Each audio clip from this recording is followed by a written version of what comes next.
Baik, bismillahirrahmanirrahim. Assalamualaikum warahmatullahi wabarakatuh. Saya nama Evuni Rianto dengan NPM 214200004 akan mempresentasikan tentang pemikiran Ali Syariati, Muhammad Sahrul dan Ismail Raji Al-Faruqi. Kajian Islam dan Islamisasi Sains. Pandangan Barat dan Islam tentang sains. Kemajuan ilmiah yang ada meskipun merupakan hasil eksperimen ilmiah dan sains itu sendiri bersifat universal, dalam arti tidak secara khusus didasarkan pada pandangan hidup tertentu. Akan tetapi penggunaan dan pengambilan tetap didasarkan pada pandangan hidup tertentu. Hal ini pula yang pada akhirnya menjadi latar belakang dikotomi Islam dan sains yang diambil kaum muslimin. Dikotomi pengetahuan sendiri memiliki akar sejarah yang panjang dan mengenaskan. Dikotomi pengetahuan ini muncul bersamaan dengan masa Renaissansi di barat, yang sebelumnya kondisi sosioreligius maupun sosio-intelektual di barat dikendalikan oleh gereja. Islam dan modernisasi. Sejak peristiwa 11 September para cendekiawan, akademisi, komentator, dan pembuat kebijakan semuanya telah mempelajari Islam hingga sepertinya Islam menjadi motivasi bagi banyak orang di dunia pada saat ini. Kesimpulan mereka adalah bahwa Islam tidak mempunyai tempat di dunia ini. Mereka mengutip beberapa bukti seperti usaha yang dilakukan Iran dan Taliban dalam menerapkan Islam yang terbukti bahwa Islam tidak bisa diterapkan di abad ke-21.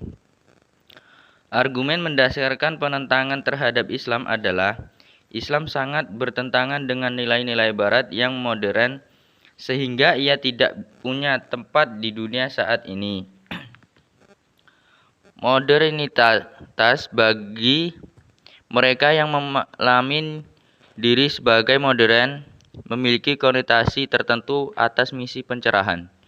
Dipaksa yakni agama misi ini berakibat para perkembangan sekularisme dan menjauhkan diri dari gereja, agama, dan dogma pada hanya wilayah pribadi. Akidah Islam sebagai dasar iptek. Inilah peran pertama yang dimainkan Islam dalam iptek, yaitu akidah Islam harus dijadikan basis segala konsep dan aplikasi iptek. Inilah paradigma Islam sebagai mana yang telah dibawa oleh Rasulullah SAW, paradigma Islam ilmiah yang seharusnya diadopsi oleh kaum muslimin saat ini, bukan paradigma sekuler seperti yang ada sekarang. Namun, di sini perlu dipahami dengan seksama bahwa ketika akidah Islam dijadikan landasan iptek, bukan berarti konsep-konsep iptek harus bersumber dari Al-Quran dan Al-Hadis. Tapi maksudnya adalah konsep iptek harus distandarisasi dengan tolak ukur Al-Quran dan Al-Hadis dan tidak boleh bertentangan dengan keduanya. Syariah Islam standar pemanfaatan iptek. Yang pertama, peran kedua Islam dalam perkembangan iptek adalah bahwa syariah Islam harus dijadikan standar bermanfaat iptek. Ketentuan halal, haram, hukum syariah Islam wajib dijadikan tolak ukur dalam pemanfaatan iptek. Bagaimanapun juga bentuknya, iptek yang boleh dimanfaatkan adalah yang telah dihalalkan oleh syariah Islam, sedangkan iptek yang tidak boleh dimanfaatkan adalah yang telah diharamkan oleh syariah Islam.